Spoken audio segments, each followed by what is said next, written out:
ओम शांति। अव्यक्त बाप दादा के मधुर महावाक्य 1 फरवरी 1975। ईश्वर के साथ का और लगन की अगन का अनुभव।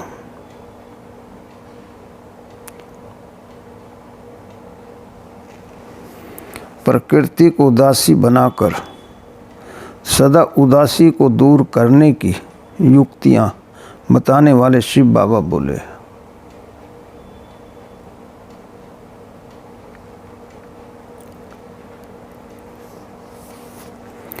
जो समीप होते हैं वही समान बनते हैं।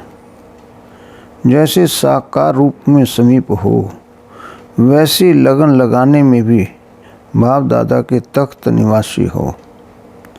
जैसे तन से समीप हो, वैसे मन से भी समीप हो।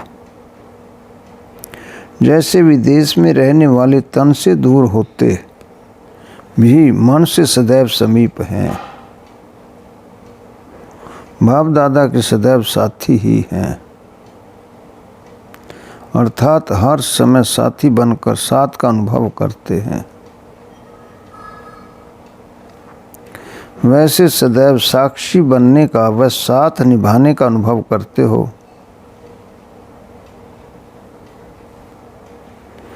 जैसे बंधन में रहने वाली गोपिकाएं हर सुवास हर संकल्प बाबा बाबा की धुन में ही खोई रहती हैं।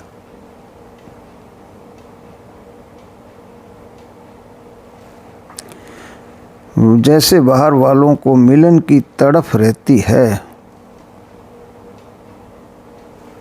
ऐसे ही हर समय याद की तड़प में रहते हो या साधन स्मृति में रहते हो।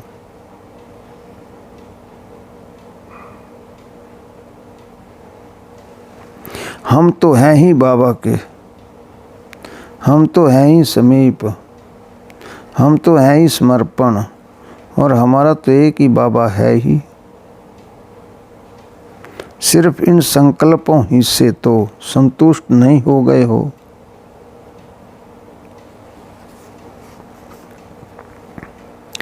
अपनी लगन में अगन की महसूसता आती है। जिस लगन की अगन में समय के पास्ट के संस्कार और स्वभाव और अन्य आत्माओं के दुखदायी संस्कार व स्वभाव को भस्म कर सको,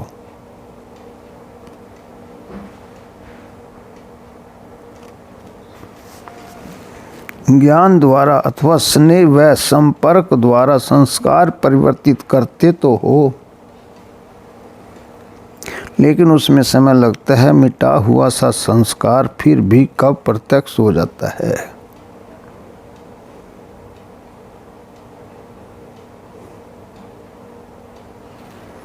लेकिन अब समय लगन की अगन में भस्म करने का है।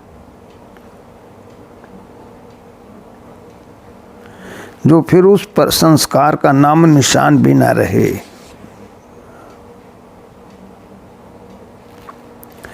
इस मुक्ति की युक्ति कौन सी है, अर्थात इस लगन की अगन को पैदा करने की युक्ति व तीली कौन सी है। तीली से आग जलाते हो ना, तो इस अगन को प्रज्वलित करने की कौन सी तीली है। एक शब्द कौन सा है, दृढ़ संकल्प।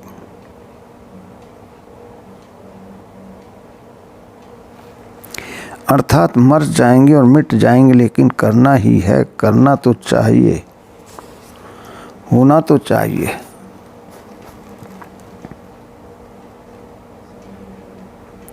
कर ही रहे हैं, हो ही जाएगा।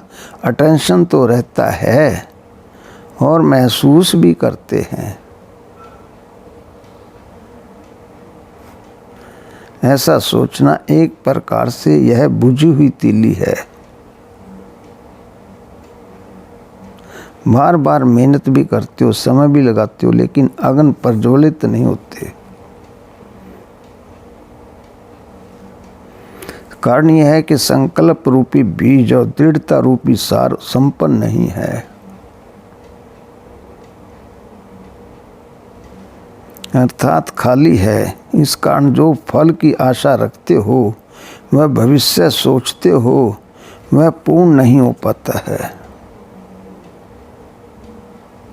और चलते मेहनत ज़्यादा प्राप्ति कम देखते हो तो दिल शिकस्त व अलबेले हो जाते हो।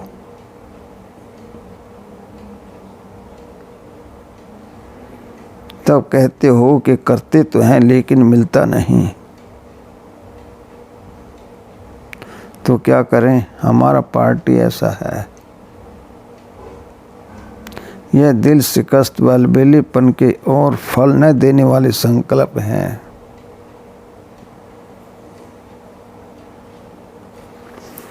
आप अन्य आत्माओं को संगम युग की विशेषता कौन सी बताते हो? सभी को कहते हो कि संगम युग है। असंभव से संभव होने का है।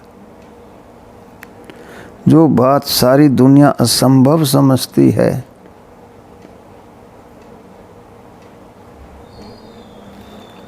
वह संभव करने का युग यही है।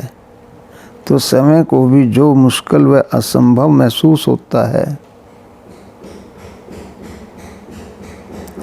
उसको एक सेकंड में संभव करना, यह है दृढ़ संकल्प।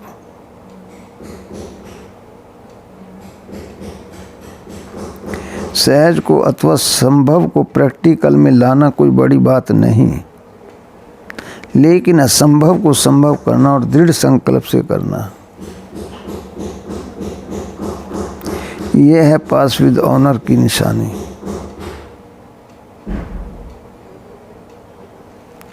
अब यह नवीनता करके दिखाओ, तब इस नवीनता पर मार्क्स देंगे। जैसे स्टूडेंट हर वर्ष की टोटल रिजल्ट देखते हैं कि हर सब्जेक्ट में कितना परसेंटेज रहा, वैसे ही अपना रिजल्ट देखना है। किस बात में चढ़ती कला हुई, किस पुरुषार्थ के आधार पर चढ़ती कला हुई, वह किस सब्जेक्ट में कमी रही, वह पूरा हिसाब निकालो।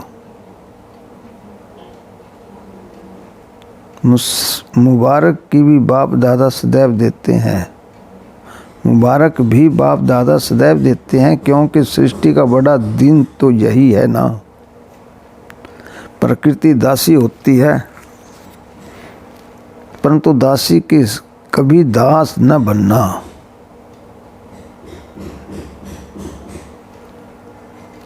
और दास बनने की निशानी होगी उदासी। किसी न किसी संस्कार व स्वभाव के दास बनते हो, तब उदास होते हो। अच्छा, ओम शांति। इस मुरली का सार, जैसे आप सभी को कहते हो कि संगम युग है, असंभव से संभव होने का, जो बात सारी दुनिया असंभव समझती है, वह संभव करने का युग यही है। तो समय को भी जो मुश्किल व असंभव महसूस होता है, उसको एक सेकंड में संभव करना है। असंभव को संभव करना और दृढ़ संकल्प से करना, यही है पास विद ऑनर की निशानी।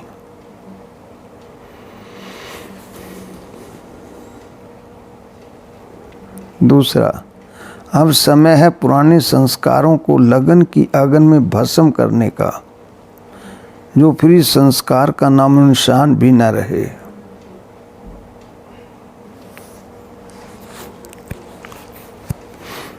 जैसे स्टूडेंट हर वर्ष की टोटल रिजल्ट देखते हैं कि हर सब्जेक्ट में कितना परसेंटेज रही,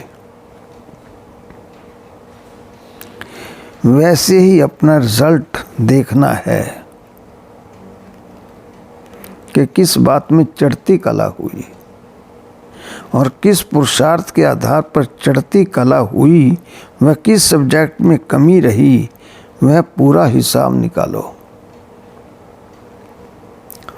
अच्छा, ओम शांति।